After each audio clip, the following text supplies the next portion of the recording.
Good morning all of you. सर्व विद्यार्थ्यांचं मी online लेक्चर्समध्ये मनपूर्वक स्वागत करतो. इयत्ता 10वीचा आपण भूगोल हा विषय अभ्यासत आहोत मित्रांनो, बरोबर. याआधी पण काही ऑनलाईन लेक्चर्स तुम्ही पाहिली अटेंड केली तर बरेचसे. काही जणांनी नुसतं पाहण्याचा प्रयत्नच केला असेल, काही मिनिटं पाहिला असेल आणि लेक्चर सोडून दिलेलं असेल. हरकत नाही, जी ती ज्याची त्याची इच्छा असेल त्याने त्याच्या परंपरेनुसार केलेलं असेल. ओके, चला आपण इतिहासाची भूगोलाची जी काही इथून पाठीमागची जी काही चॅप्टर्स पाहिले, आता त्याच्यातला आपण राज्यशास्त्र जो आहे तो राज्यशास्त्र पाहणार. इतिहास, भूगोल आणि राज्यशास्त्र हे जे तीन आहेत त्यात भूगोलाचेही काही चॅप्टर आपण पाहिलेले आहेत. सोबतच आपण इतिहासाचे पण काही चॅप्टर पाहिले आहेत. आपण प्रस्तुत जे लेक्चर आहे ते प्रस्तुत लेक्चर राज्यशास्त्राच्या चौथ्या प्रकरणावर आपण घेत आहोत. ओके, ते आहे चौथं प्रकरण, सामाजिक व राजकीय चळवळींचं. भारतामध्ये झालेल्या काही राजकीय आणि सामाजिक चळवळींची आपण प्रस्तुत लेक्चर मध्ये चर्चा करणार आहोत. ओके, त्यातून समजून घ्या तुम्ही इथे मुळातच दिलं आहे सामाजिक आणि राजकीय चळवळी. ऍक्च्युली ज्यावेळेस आपण सामाजिक चळवळींचा विचार करतो, त्यावेळेस राजकीय आपोआप त्याच्यात येणारच आहे, हे तुम्ही समजून घ्यायला हवंय. ओके, तर असो, भारतात एकूण झालेल्या ज्या सामाजिक आणि राजकीय चळवळी येतात त्या सामाजिक आणि राजकीय चळवळीचा आपण राजकीय अनुषंगाने इथे अभ्यास करतो. कारण आपण राज्यशास्त्राचा अभ्यास करतोय मित्रांनो, हे लक्षात घ्यायला हवं, बरोबर. म्हणून त्या अनुषंगाने आपण इकडे विचार करणार आहोत. ओके, तर चला, तुम्हाला तुमच्या ब्रॅकेटमध्ये एक शॅडो जो दिलेला आहे तुमच्या पुस्तकामध्ये, ब्रॅकेट जे दिलं आहे त्याच्यामध्ये काही गोष्टी दिल्या आहेत. ओके, एक एक्झाम्पल दिले आहे वर्तमानपत्रांमध्ये आलेली, जसं की बातमी, काही बातम्या तुम्ही पाहिलेल्या असतील. ओके, त्या अनुषंगाने तुम्हाला एक बातमी दिलेली आहे आणि ती एका विशिष्ट चळवळी संबंधातली आहे. कोणत्या चळवळी संबंधातली आहे ती? बाल विवाह विरोधी चळवळ. बाल विवाह विरोधी चळवळी संबंधातली आहे. म्हणजे जसं की भारताच्या शासनाने काही रूल्स घालून दिलेले आपल्याला पाहायला मिळतात. विवाह संबंधीची 18 वर्ष मुलीची वयाची कंप्लीट व्हायला हवी आणि 21 वर्ष मुलाच्या वयाची कंप्लीट व्हायला. त्याच्या अगोदर जर विवाह होत असेल, मुलाचे 21 वर्ष पूर्ण होत नसतील आणि मुलीची 18 वर्ष पूर्ण होत नसतील, तर त्याला बालविवाह असं आपल्या भारतामध्ये म्हटलं जातं आणि तो कायद्यान्वये गुन्हा आहे, बरोबर. पण भारतामध्ये तो कायदा असूनही, बालविवाह विरोधी कायदा असून सुद्धा आपण पाहतो सर्रासपणे इथे मोठ्या प्रमाणामध्ये बालविवाह आजही होत राहतात. म्हणून भारतीय शासन व्यवस्था, भारतीय लोकशाही यांच्या पुढे असलेलं एक आव्हान आहे बालविवाहाचं, असं आपण म्हणू शकतो. कारण शासनाने तशा प्रकारच्या कायदे करून सुद्धा किंवा काही उपाययोजना करून सुद्धा तो उपाय पूर्णत्वाला जात नाही, त्याची अंमलबजावणी होताना आपल्याला दिसून येत नाही 100%. हा आहे ना, आपण असं म्हणत नाही, पण बऱ्याच अंशी आजही समाजामध्ये बालविवाह होतात हे आपल्याला पाहायला मिळतं. आणि म्हणून हे बालविवाह कुठेतरी थांबल्या जावेत या अनुषंगाने समाजातील काही लोकांकडून जे चळवळ राबवल्या गेली आहे, ज्याला आपण बालविवाह विरोधी चळवळ असं आपण म्हणतो, त्या बालविवाह विरोधी चळवळीला वर्षभरात, पाठीमागच्या वर्षात 50% यश आलेलं आहे असं त्यांनी म्हटलेलं आहे, बरोबर. 50% घट झालेली आहे असं त्यांनी सांगितलेलं, बरोबर. म्हणजेच जी बालविवाह विरोधीची चळवळ झालेली आहे त्या बालविवाह विरोधी चळवळीला बरंच यश त्यातून मिळालेलं दिसून येतं. ओके, तर ती जी बालविवाह विरोधी चळवळ आहे त्या बालविवाहामध्ये 50% घट झालेली आहे. म्हणजे गेल्या वर्षी, चला, एकूण मागच्या वर्षी भारतामध्ये 100 बालविवाह झालेले होते, तर या वर्षी 50च बालविवाह झाले. किंबहुना मागच्या वर्षी 200 बालविवाह झाले होते, यावर्षी 100च बालविवाह झाले. म्हणजे ही 50% झालेली घट आहे. आणि 50% घट होणे बालविवाह म्हणजे खरंच यशस्वीतेचं लक्षण आहे, बरोबर. हे खूप मोठं यश म्हणता येईल भारतीय लोकशाहीचं, बरोबर. जसं आपण पाठीमागे संविधानाची वाटचाल असेल किंवा निवडणूक प्रक्रिया वगैरे असेल, राजकीय पक्ष, काही चॅप्टर आपण पाहिले आहेत राज्यशास्त्राच्या अभ्यासात. म्हणजे त्या अनुषंगाने आपण इकडे विचार करतोय की जे काही आव्हाने आहेत, ज्या उपाययोजना आहेत, त्या आव्हाने आहेत, त्या आव्हानावर काही उपाययोजना शोधण्याचा प्रयत्न केला गेला. तर तसं ही एक चळवळ आहे आपल्याला पाहायला मिळतं. आणि ती चळवळ 50% बालविवाहांमध्ये जर घट झाली आहे, चा अर्थ आहे ती बालविवाह विरोधी चळवळ यशस्वी आहे, बरोबर आहे नाही. म्हणजे काही काळ असे ना 50% घट करण्यात ती यशस्वी राहिली. 100% कधीच इम्प्लिमेंटेशन होऊ शकत नाहीये, खूप अवघड समस्या आहेत आहे आपण पाहतोय, बरोबर. जरी भारत लोकशाही आहे, भलेही इथं जनतेचं शासन आहे, पण तरी सुद्धा खूप साऱ्या मिसेरीज अजूनही आपल्याला असलेल्या पाहायला मिळतात. ओके, तर असो, हरकत नाहीये. आता हिला जे हे 50% ची घट झालेली आहे म्हणजे खूप मोठी यशस्वीता आहे या चळवळीची असं म्हणावं लागेल. मग ही जी यशस्वीता आहे ही यशस्वीता होण्याच्या पाठीमागे अजून महत्वाची काही कारण आहेत किंवा काही घटक आहेत. जसं बालविवाह विरोधी चळवळीतील जे कार्यकर्ते होते ते कार्यकर्ते मंडळी फार सजग होती, फार गतिशील कार्यक्षम होती आणि त्यांनी तेवढ्या जोमाने जो लढा दिलाय किंवा ती चळवळ राबवली आहे त्याच्यामुळे चळवळीला यशस्वीता मिळाली पाहायला मिळते. प्लस ज्या प्रदेशामध्ये बालविवाह विरोधी चळवळ उभी राहिलेली आहे त्याच प्रदेशामध्ये हुंडा विरोधीची चळवळ आहे. हुंडा विरोधीची चळवळ आहे ती हुंडा विरोधी चळवळ पण उभी होती आणि त्या हुंडा विरोधी चळवळीतील कार्यकर्त्यांनी बालविवाह विरोधी चळवळीला जो पाठिंबा दिला होता त्यामुळे बालविवाह विरोधी चळवळ ही अजून सक्सेस राहिली पाहिजे. म्हणजे लक्षात घ्या, ओके, ज्या प्रदेशात बालविवाह विरोधी चळवळ चालू आहे त्याच प्रदेशामध्ये हुंडा विरोधी चळवळ चालू आहे. मग बालविवाह विरोधी चळवळीला चांगली यशस्वीता मिळालेली आहे. त्याला एक कारण काय की बालविवाह विरोधी चळवळीचेच कार्यकर्ते हे सजग कार्यक्षमपणे काम करत होते. दुसरं कारण आहे की हुंडा विरोधी चळवळीतील कार्यकर्त्यांनी त्याला प्रोटेक्शन किंवा सपोर्ट केलेला आपल्याला पाहायला मिळतो, ज्याच्यामुळे बालविवाह विरोधी चळवळ यशस्वी होण्यास अजून हातभार लागलेला आहे. ओके, त्यानंतर आता मुद्दा लक्षात घ्या, ज्या प्रदेशामध्ये बालविवाह विरोधी चळवळ आहे त्याच प्रदेशात हुंडा विरोधी चळवळ आहे, पण त्याच प्रदेशामध्ये अजून काही समस्या असल्या आपल्याला पाहायला मिळतात. जसं गरिबी आहे आणि जसं कुपोषण आहे. कुपोषण, गरिबी आणि कुपोषण हे त्याच प्रदेशातले अजून दोन मुद्दे आहेत. ह्या दोन समस्या त्या प्रदेशात आहेत असं सांगताय. कोणत्या प्रदेशात? ज्या प्रदेशामध्ये बालविवाह आणि हुंडा विरोधी चळवळ चालू आहे त्या प्रदेशामध्ये, बरोबर, तिथे ह्या दोन पण समस्या आहेत. म्हणजे लक्षात या या समस्यांना अनुसरून तिथे पुन्हा चळवळ उभी राहू शकते. आता त्याला अनुसरून तुम्हाला चर्चेदाखल काही प्रश्न या ठिकाणी दिलेले आहेत मित्रांनो, तिकडे आपण फोकस करणार आहे. बघा की वर्तमानपत्रातल्या या बातमीत चळवळींचा उल्लेख आहे, याचा अर्थ तुम्ही सांगू शकाल का? चळवळीचा उल्लेख आहे, बरोबर.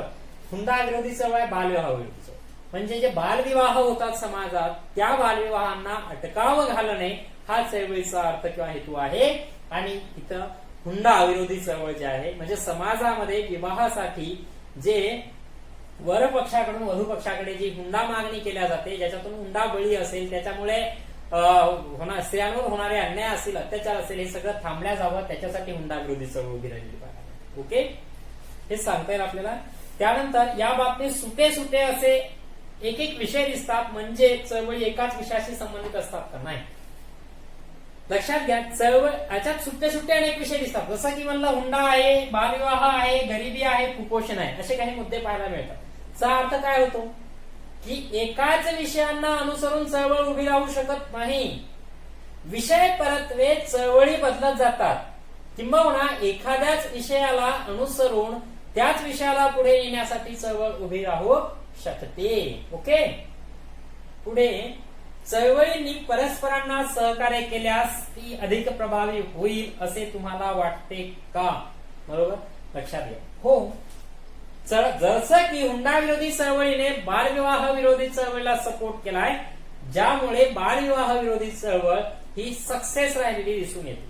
मग समाजात याच्यावरून आपल्या हे एक्झाम्पल वरून आपल्याला एकंदरीत तर्क काढता येतो, लॉजिक लावता येतं की जर समाजात ज्या वेगवेगळ्या अनुषंगाने चळवळी उभ्या राहतात त्या चळवळींना दुसऱ्या चळवळींनी जर पाठिंबा दिला, त्यांना जर सपोर्ट केला, म्हणजे काहीतरी म्हणतात ना, ते एकमेका सहाय्य करू अवघे धरू सुपंथ, या उक्तीप्रमाणे जर चळवळींनी चळवळीला सपोर्ट केला तर साहजिकच चळवळी सक्सेस होण्यास खूप हातभार लागू शकतो. म्हणून इथं पण तशाच प्रकारचं असलं आपल्याला पाहायला मिळतं. आता प्रस्तुत जी तुम्हाला दिलेली कृती होती किंवा जी काही ऍड तुम्हाला तिथे दिलेली होती त्यामध्ये तुम्हाला दिसून येतं की त्याच प्रदेशामध्ये हुंडा विरोधी चळवळ आहे, त्याच प्रदेशामध्ये बालविवाह विरोधी चळवळ पण आहे आणि अजून त्या प्रदेशामध्ये गरिबी हटाओ चळवळ पण उभी राहू शकते. त्याच प्रदेशामध्ये कुपोषण निर्मूलनाची चळवळ सुद्धा उभी राहू शकते. म्हणजे विषय परत्वे अशा चळवळी उभ्या राहू शकतात त्या एकाच प्रदेशामध्ये, हे आपल्याला दिसून येत आहे. ओके, आता आपण याच्या प्रस्तावनेकडे सरकतोय मित्रांनो. सामाजिक व राजकीय चळवळ प्रस्तावना. ओके, चळवळ ही एक संघटित आणि सामूहिक कृती आहे. शासनावर दडपण आणणे किंवा शासनावर किंवा राजकीय पक्षांवर सरकारवर दडपण आणून त्या पक्षाचं, त्या नेत्यांचं, त्या शासनाचं लक्ष त्या सार्वजनिक प्रश्नांकडे वेधून घेणे हा चळवळीचा उद्देश असतो. ती एक सामूहिक कृती आहे. ती सार्वजनिक प्रश्नांना अनुसरून चळवळ उभी राहिलेली असते. जे काही समाजातले राजकीय, सांस्कृतिक, धार्मिक, आर्थिक जे काही प्रश्न असतील, फक्त ते सगळे प्रश्न कसे असायला हवेत? सार्वजनिक स्वरूपाचे असायला हवेत. त्या सार्वजनिक प्रश्नांना अनुसरून समाजामध्ये ह्या चळवळी उभ्या राहिलेल्या असतात आणि चळवळी ह्या सामूहिक स्वरूपाच्या असतात. जनतेकडून त्या केल्या गेलेल्या असतात. आपण जनरली पाठीमागे काही चॅप्टर्स पाहिले, जसं संविधानाची वाटचाल पाहिलेली आहे, बरोबर. तसंच आपण संविधानाच्या वाटचाली बरोबरच दुसरं निवडणूक प्रक्रिया पाहिलं होतं. त्याच्यानंतर तिसरं आपण राजकीय पक्ष पाहिलेलं होतं, बरोबर. आता संविधानाच्या वाटचालीमधून भारत लोकशाहीच्या दिशेने किंवा लोकशाहीच्या मार्गावर ती लोकशाही अजून अधिकाधिक बळकट करण्याच्या उद्देशापद कसा जाण्याचा प्रयत्न करतो हे पाहिले. ज्या आपण निवडणूक प्रक्रिया चॅप्टर पाहिलेला होता, त्या निवडणूक प्रक्रिया चॅप्टर मधून लोकशाही बळकटीकरणासाठी निवडणूक प्रोसेस किती महत्वाची आहे हे आपण पाहिलेलं होतं, बरोबर. पण न्यायमुक्त निवडणुका घेण्यासमोरची काही आव्हानं पण होती, त्या आव्हानांची सोडवणूकही करण्याचा प्रयत्न तिकडे केला गेलेला होता, हे आपण पाहिलेलं होतं. आणि सोबतच एक महत्वाचा विषय आहे मित्रांनो, तो ही राजकीय पक्ष जो तिसरा चॅप्टर पाहिलाय आपण, त्या राजकीय पक्षांमध्ये आपण जो राजकीय पक्ष हा जो चॅप्टर पाहिलेला आहे, बरोबर. त्या राजकीय पक्षांमध्ये आपण दोन प्रकारचे पक्ष पाहिले. एक आपण राष्ट्रीय लेवलचे पक्ष पाहिलेले होते आणि दुसरे प्रादेशिक किंवा त्यांनाच आपण राज्यस्तरीय पक्ष असं पण म्हणतो. ओके, या दोन प्रकारचे पक्ष आपण पाहिलेले होते, याच्या संबंधी आपण चर्चा केलेली होती, बरोबर. प्रादेशिकची काही उदाहरणं आपण पाहिलेली होती, जसं अकाली दल असेल, आसाम गण परिषद असेल, शिवसेना असेल, बरोबर, मन्ना द्रमुक वगैरे असेल, अशा प्रकारचे काही पक्ष आपण पाहिलेले होते. आणि राष्ट्रीय लेवलला आपण काँग्रेस आहे, राष्ट्रवादी काँग्रेस आहे, समाजवादी पक्ष वगैरे आहे, कम्युनिस्ट पक्ष आहे, कम्युनिस्ट मार्क्सवादी आहे, भारतीय जनता पक्ष आहे, तृणमूल पक्ष आहे, बरोबर. हे अशा प्रकारचे काही पक्ष आपण पाहिले होते राष्ट्रीयमध्ये. ही उदाहरणं पाहिली. आता लक्षात घ्या, राष्ट्रीय पक्ष किंबहुना राज्यस्तरीय पक्ष, मग ते कोणतेही असो, प्रादेशिक किंवा राष्ट्रीय, बरोबर, जे राजकीय पक्ष आहेत, या राजकीय पक्षांची भूमिका काय असते? जे सार्वजनिक प्रश्न आहेत त्या सार्वजनिक प्रश्नांची सोडवणूक करणे, बरोबर, ही सगळ्यात महत्वाची भूमिका त्या राजकीय पक्षांची असते. म्हणून राजकीय पक्ष जे आहेत ते राजकीय पक्ष सत्तेसाठी स्पर्धा करत असतात आणि सत्तेसाठी स्पर्धा करून सत्ता मिळवल्याच्या नंतर ते जे सार्वजनिक प्रश्न आहेत ते सार्वजनिक प्रश्न सत्तेमध्ये जाऊन एका लिगली प्रमाणे किंबहुना एका कार्यपद्धती जी आहे शासनाची, त्या कार्यपद्धतीने ते सार्वजनिक प्रश्न सोडवण्याचा प्रयत्न करत असतात, ते आपल्याला पाहायला मिळतं, बरोबर. आणि म्हणून पक्षांचा जो कार्यक्रम असतो मित्रांनो, त्या कार्यक्रमाच्या माध्यमातूनच हे सार्वजनिक प्रश्न घेतलेले असतात. पक्षांनी कार्यक्रम ठरवलेला असतो, या आपण पाठीमागे पाहिलेला आहे, बरोबर. पण पक्षांचा जो कार्यक्रम किंबहुना पक्षाची जी भूमिका किंबहुना पक्षाची जी धोरणं असतात, ओके, त्या पक्षांच्या धोरणा, कार्यक्रम, त्या भूमिकेतूनच आपल्याला सार्वजनिक प्रश्नांचं अवलोकन केलेलं पाहायला मिळतं. म्हणून सार्वजनिक पक्षांच्या कार्यक्रमांमध्ये सर्वसमावेशकता असते असं आपण म्हटलेलं होतं पाठीमागे, बरोबर. म्हणजे सार्वजनिक राजकीय पक्ष बहुतांशी सर्वसमावेशक असतात, म्हणजे समाजातील जवळपास सगळ्या समूहांना सामावून घेण्याचा ते प्रयत्न करत असतात. म्हणजे समाजातील सर्व समूहातील जे सार्वजनिक प्रश्न आहेत त्या प्रश्नांना अनुसरून त्यांनी त्यांचा कार्यक्रम किंवा त्यांचं धोरण किंवा त्यांची भूमिका ठरवलेली असते, बरोबर. आणि त्याला अनुसरूनच ते राजकीय पक्ष सत्तेत आल्याच्या नंतर काम करत असतात, हे आपल्याला पाहायला मिळतं. म्हणजे सत्तेमध्ये सहभागी होऊन किंबहुना सत्ता स्थापन करून सार्वजनिक प्रश्न सोडवण्यावर भर देणारे जे असतात ते असतात राजकीय पक्ष. म्हणून राजकीय पक्ष हे सर्वसमावेशक किंबहुना त्यांचं धोरण, कार्यक्रम हा बहुतांशी सर्वसमावेशक असतो, ते आपल्याला दिसतो.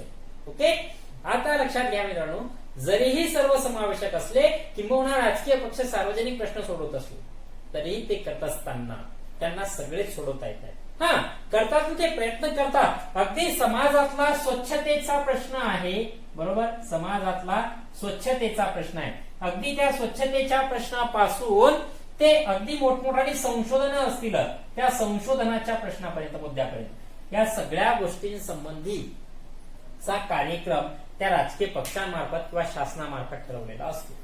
बरोबर. त्याला सामावून घेण्याचा प्रयत्न, या सार्वजनिक मुद्द्यांना सामावून घेण्याचा प्रयत्न त्यामधून केलेला असतो. ओके. आता लक्षात घ्या की म्हणजे खूप साधी गोष्ट आहे. म्हणजे शासन जे असतं अगदी सामान्य स्तरावर जातं. लोकशाहीतल्या तळागाळापर्यंत शासन म्हणजेच तो राजकीय पक्ष. शासन म्हणजे राजकीय पक्ष, कारण शासन कोणत्या तरी राजकीय पक्षाचं असतं. बरोबर. म्हणून शासन हे कोणत्या तरी राजकीय पक्षाचं असतं, म्हणून मी राजकीय पक्ष असं म्हणतो.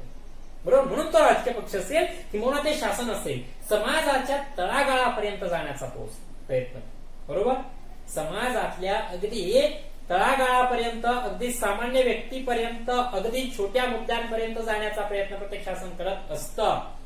पण साहजिक गोष्ट आहे, आपल्या घरामध्ये काही साहित्य आणायचं असेल, किराणा आणायचा असेल, तर एखाद्या वेळेस आपल्या घरातल्या कर्त्या पुरुषाकडून एखादी वस्तू त्यातली विसरून राहू शकते. बरोबर. राहणे साहजिक राहू शकते. खूप साऱ्या वस्तू आपल्याला आणायच्या असतात घरात. तसंच आहे मग शासन जी कामं करत असतात ती कामं अगदी स्वच्छतेपासून ते देशातल्या मोठमोठ्या संशोधनापर्यंत, विज्ञान तंत्रज्ञान, शिक्षण असेल, बरोबर, किंवा एवढं शासन चालवणं, अर्थव्यवस्था, न्याय व्यवस्था, प्रत्येक गोष्टी संबंधी काम करत असतं. पण जसं आपल्या घरातल्या कर्त्या पुरुषाकडून एखादी वस्तू विसरून राहू शकते, तसं शासनाकडून सुद्धा किंवा त्या राजकीय पक्षाकडून ज्याचं शासन आहे त्याच्याकडून पण काही मुद्दे विसरून राहू शकतात, आणि जे बनतात सार्वजनिक प्रश्न. म्हणजे सार्वजनिक प्रश्न बनवण्याचं काम ही जनता करत असते, किंवा त्या चळवळी, त्या संघटना करत असतात. बरोबर. पण असो, जे मुद्दे त्या शासनाकडून सोडवायचे बाकी राहतात किंवा जे सार्वजनिक प्रश्न, ते त्या प्रश्नांचं निराकरण करणं हे शासनाकडून बाकी राहतं, त्याच मुद्द्यांना अनुसरून चळवळी उभ्या राहत असतात. बरोबर. जसं आपल्या घरात ती वस्तू आणली नाही की जशी बोंबाबोंब उठत असते. बरोबर. आपल्या घरात वस्तू आणली नाही की जशा प्रकारची बोंबाबोंब उठत असते, सेम तशाच प्रकारचं की बोंबाबोंब उठत राहते. आपल्याला माहिती आहे नॅशनल लेवलला किंवा देश पातळीवर सार्वजनिक प्रश्नांच्या बाबतीमध्ये ज्यालाच आपण चळवळ असं म्हणत असतोय. म्हणजे शासन हे सार्वजनिक प्रश्न सोडवण्यासाठीच प्रयत्नरत असतं किंवा त्याच्यासाठीच ते स्थापन झालेलं असतं. पण शासनाकडून जेव्हा काही बाबी सोडवणं बाकी राहतं, बरोबर, ते जे मुद्दे असतात, जे बाकी राहिलेले मुद्दे, त्या बाकी राहिलेल्या मुद्द्यांना अनुसरूनच चळवळी उभ्या राहत असतात. मग चळवळी का, असा पुढचा मुद्दा आहे. पुढचा मुद्दा आहे चळवळी का.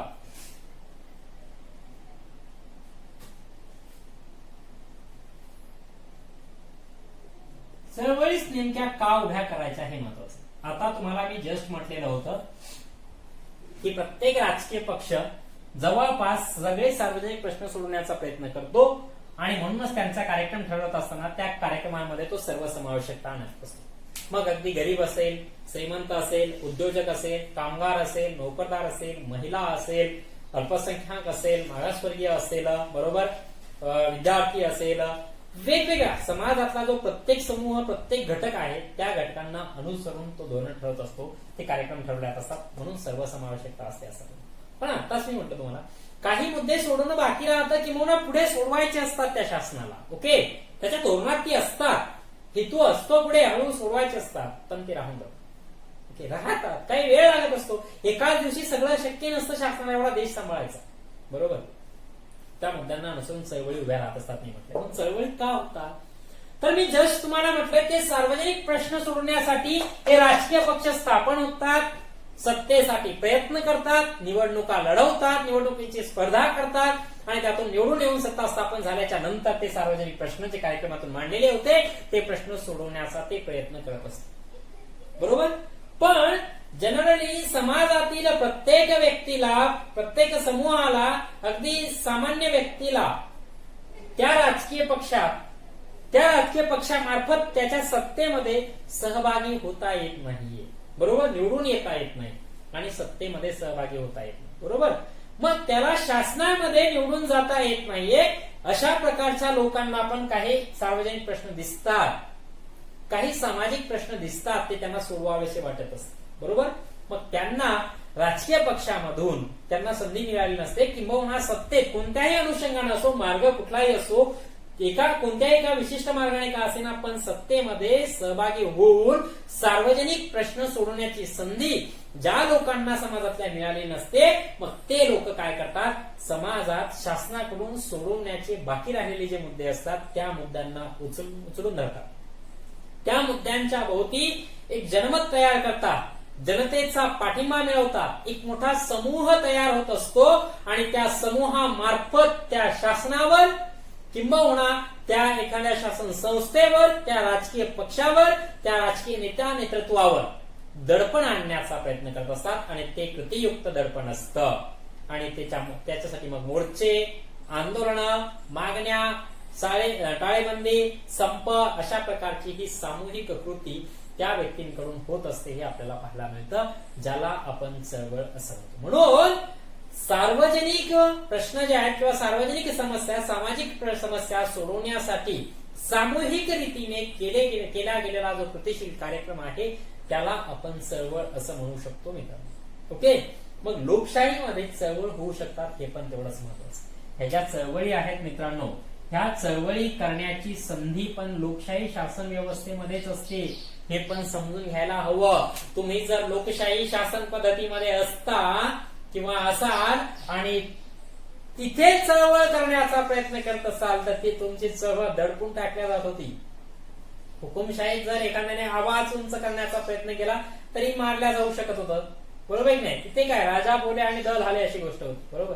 पण इथे लोकशाही आहे, लोकांना निषेध करण्याचा अधिकार इथे आहे, राईट टू प्रोटेस्ट किंवा अधिकार मागण्याचा अधिकार आहे, बरोबर. शासनाचा एखादा निर्णय असेल किंवा शासनाचा एखादा धोरण असेल त्याला राईट टू प्रोटेक्ट प्रतिकार करण्याचा किंवा त्याचा निषेध करण्याचा अधिकार जनतेला देण्यात आलेला आहे मित्रांनो. आणि त्याच अधिकारानुसार लोकशाहीमध्ये चळवळी होऊ शकतात. म्हणजे लोकशाहीने जनतेला चळवळ करण्याचा, निषेध करण्याचा, प्रतिकार करण्याचा अधिकार दिलेला आहे. कारण सपोज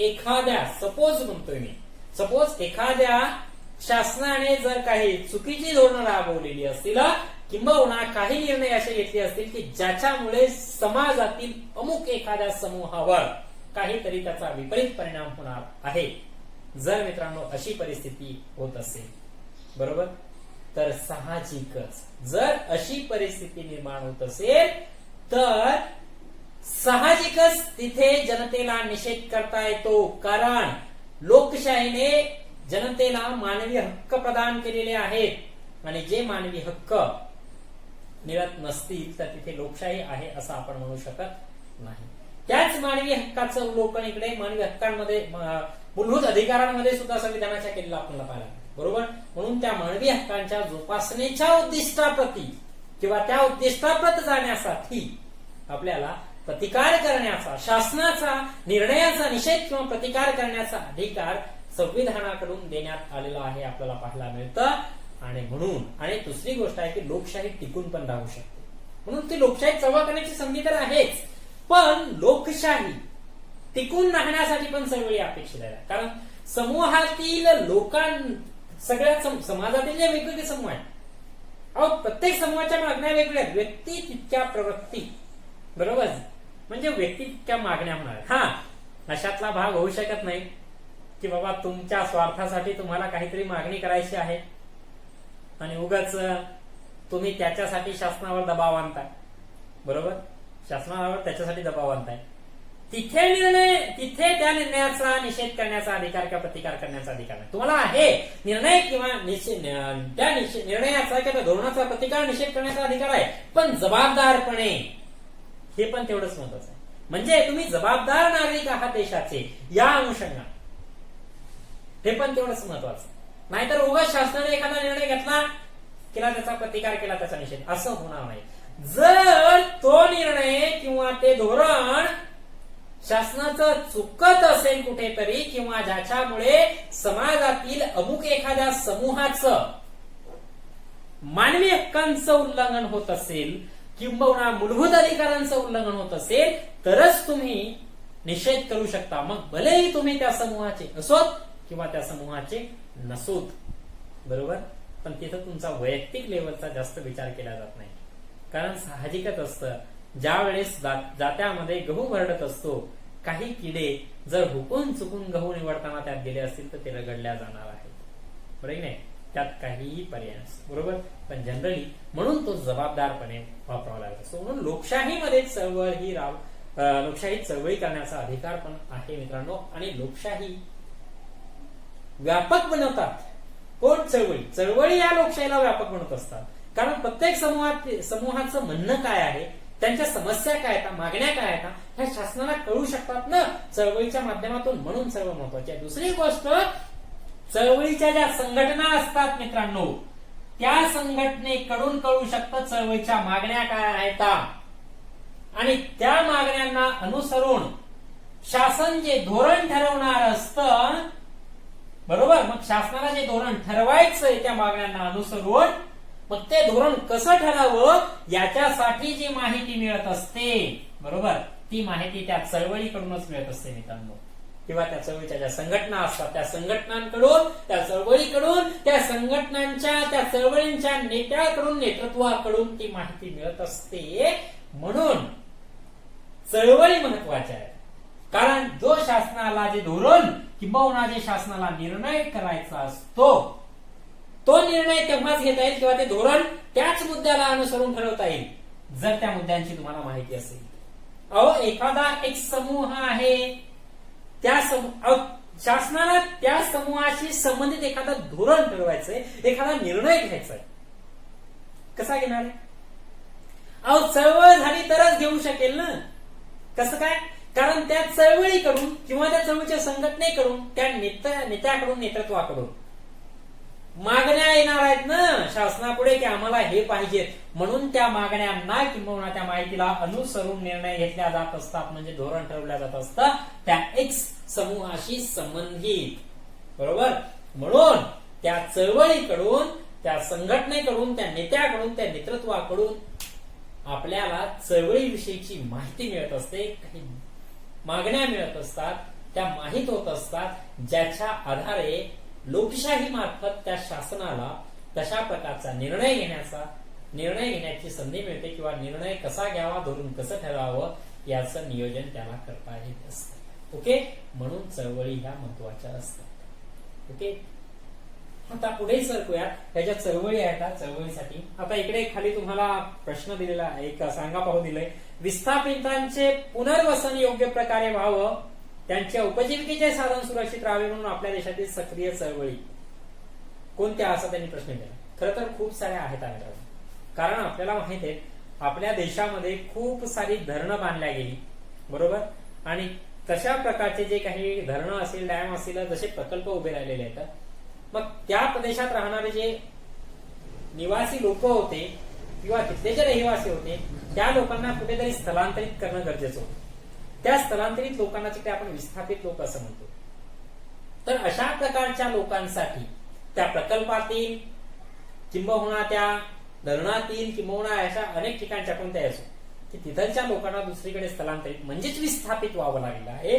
त्याच्यासाठी त्यांना योग्य जागा मिळावी, त्यांना काम मिळावं, त्यांना त्यांचा योग्य मोबदला मिळावा, त्यांच्या जागेचा, त्यांच्या जमिनीचा वगैरे. याच्यासाठी कोणत्या चळवळी, जसं एक एक्झाम्पल, कोणत्या चळवळी झाल्या असा प्रश्न विचारतो. जसं नर्मदा बचाव आंदोलन तुम्हाला सांगता येईल मेघा पाटकर यांचं, बरोबर. ज्याच्या माध्यमातून आपल्याला नर्मदा नदीच्या आजूबाजूचा जो परिसर आहे त्या परिसरातील लोकांचे, विस्थापितांचं जे धोरण आहे त्याच्यासाठी मेघा पाटकर यांच्या मार्फत नर्मदा बचाव आंदोलन उभं केलेलं आपल्याला पाहायला मिळतं. ओके. त्यांच्या विस्थापितांचं. आता पुढे आपण सरकतोय, चळवळ म्हणजे नेमकं काय आहे. ओके. नेक्स्ट पॉइंट आहे चळवळ म्हणजे काय. म्हणजे उग लोकांना काही कामं नसतात म्हणून केल्या गेलेली आंदोलनं, असं होतं का अर्थ? नाही. उगाच काहीच हेतू नसतो, काहीच उद्देश नसतो, उगाच कोणी उठसूट आंदोलन करायला लागतं, तसा पवित्रा घ्यायला लागतं, याला चळवळ म्हणतात का? नाही. नेमकं चळवळ म्हणजे काय, बरोबर. काही मुद्दे आहेत अशा द्या. चळवळ ही एक सामूहिक कृती असते, ती एखाद्या व्यक्तीने एकट्याने केल्या गेलेली कृती नाहीये, लक्षात घ्या. आणि लोकांचं कोणत्या ना कोणत्या प्रश्नांभोवती संघटन झालेलं असतं. ओके. ती समाजातील एखादा सार्वजनिक मुद्दा घेऊन त्याच्या भोवती एक सामूहिक, त्याच्या भोवती अनेक लोकांचं संघटन करून की शासनाच्या विरोधात किंवा शासन व्यवस्थेच्या विरोधात, नेतृत्वाच्या विरोधात केल्या गेलेली एक सामूहिक कृती म्हणजे चळवळ असते. एकट्याने केल्या गेलेलं जे आंदोलन त्याला चळवळ म्हणत नाहीत मित्रांनो, लक्षात घ्या, त्याला उपोषण म्हणतात. ओके. आता दुसरी गोष्ट आहे की जे संघटन होत असतं, मग सामूहिक कृती करायची म्हणजे तुम्हाला संघटन करावं लागेल मित्रांनो, बरोबर. संघटन केल्याशिवाय, लोकांना एकत्र आणल्याशिवाय तुमची सामूहिक कृती होईल का? नाही. म्हणजे लोकांचं संघटन करायचंय. मग संघटन हे कोणत्या ना कोणत्या प्रश्नांभोवती असतं, जसं समाजातले प्रश्न, पण सार्वजनिक प्रश्न असतात, जसं प्रदूषण एखादं, बरोबर.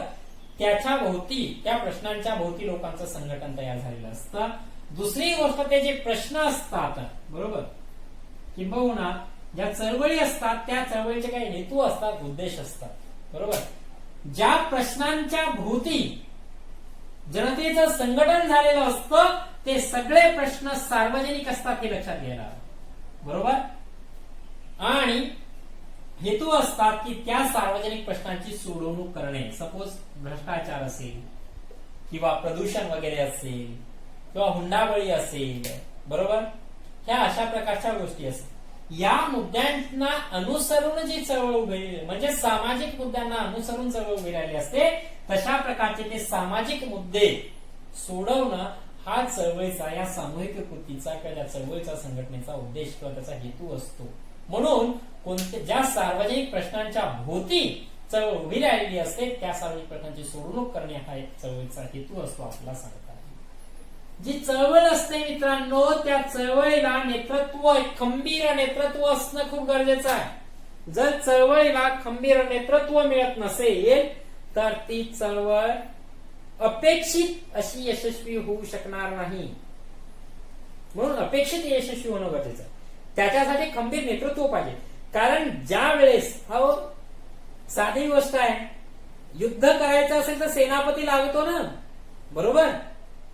पानिपतच्या युद्धामध्ये आपल्याला माहित आहे की जसं विश्वासराव भाऊसाहेब दोघंही ज्यावेळेस जखमी झाले, किंबहुना एक व्यक्ती त्यातला जखमी होतो आणि एक घोड्यावरून ज्यावेळेस सैन्यामध्ये उतरतो त्यावेळेस दोघं पण वर सेनापती दिसेनासे होतात हत्तीमध्ये.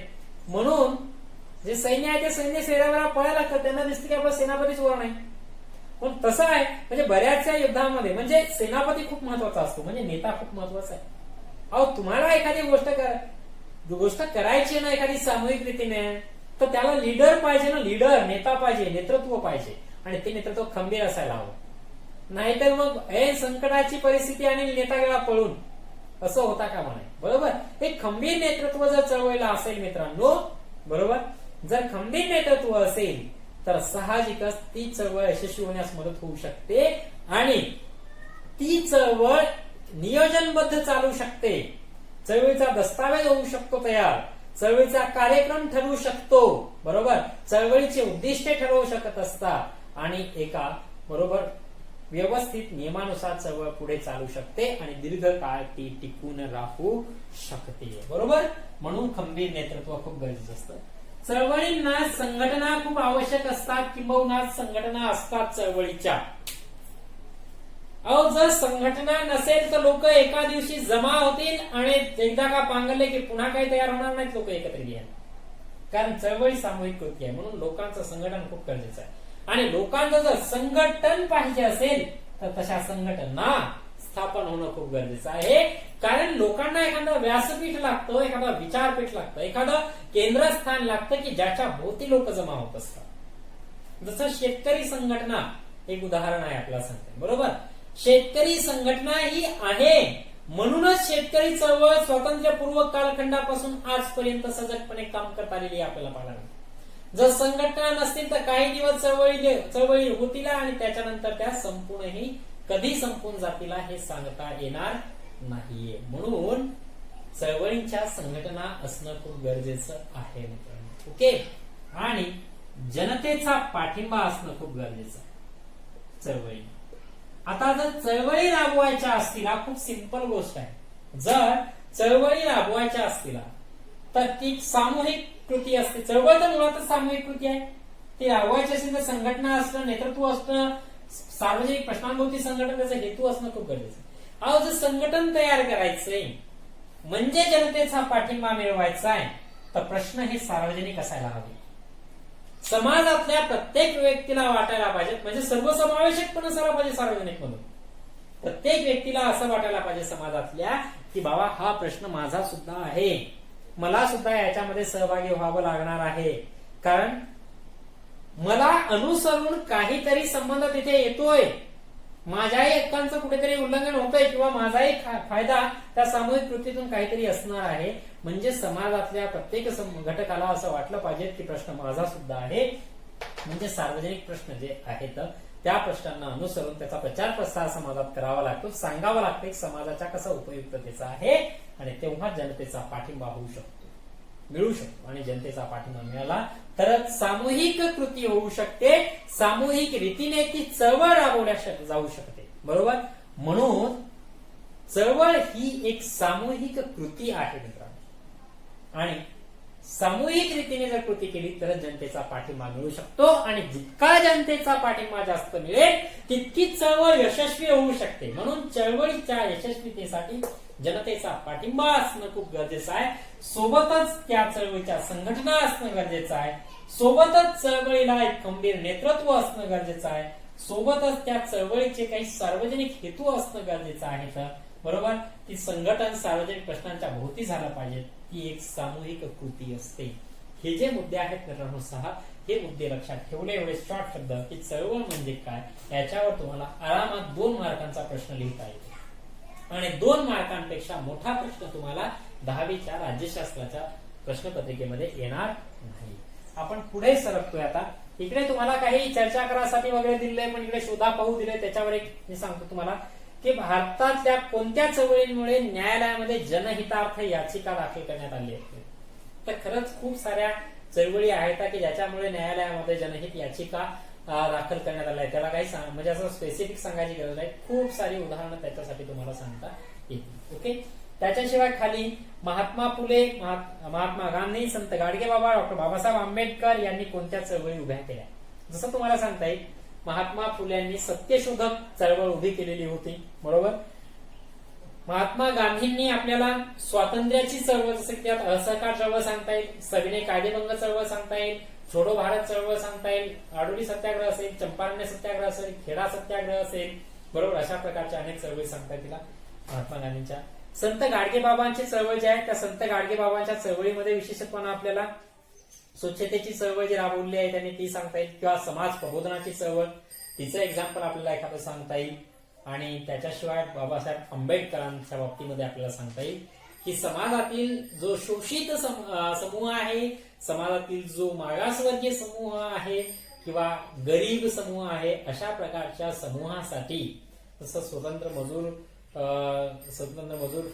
पक्ष असेल, शेड्यूल कास्ट फेडरेशन असेल, किंवा 14 तळ्याचा सत्याग्रह वगैरे असेल, मनुस्मृतीचं दहन वगैरे असेल, अशा प्रकारच्या अनेक चळवळी डॉक्टर बाबासाहेब आंबेडकरांनी केलेल्या आपल्याला पाहायला मिळतात. आता खाली तुम्हाला एक संवाद सुद्धा दिलेला आहे. बरोबर.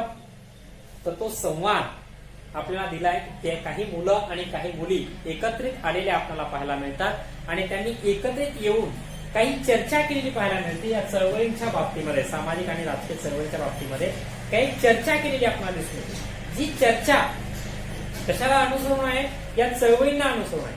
मग तिथे ते तुम्ही पण वाचून घेऊ शकता, त्यात मी काय जास्त बोलणार नाही, फक्त इतकंच मी सांगतोय की जिथं पहिला जो मुद्दा आहे की बाबा जर मानवी हक्कांचं संरक्षण होत असेल. बरोबर.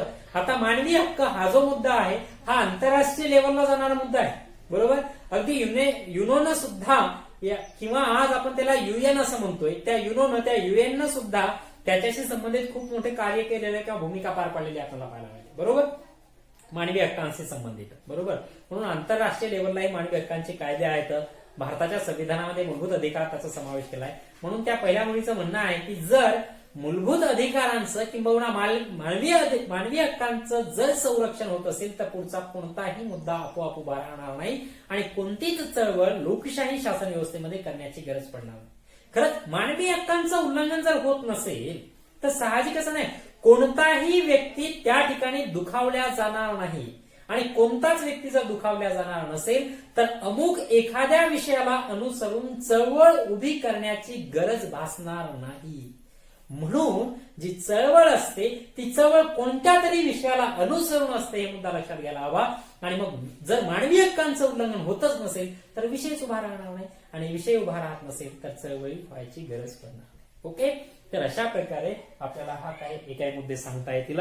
याच्यानंतर भारतात काही चळवळी आहेत, भारताच्या प्रमुख चळवळी, त्या भारताच्या प्रमुख चळवळीशी संबंधित आपण चर्चा नंतरच्या लेक्चरमध्ये करूया. तोपर्यंत तुम्ही हा शिकवलेला जो भाग आहे तो चांगल्या प्रकारचा समजून घेण्याचा प्रयत्न करा. ओके, थांबूया. धन्यवाद.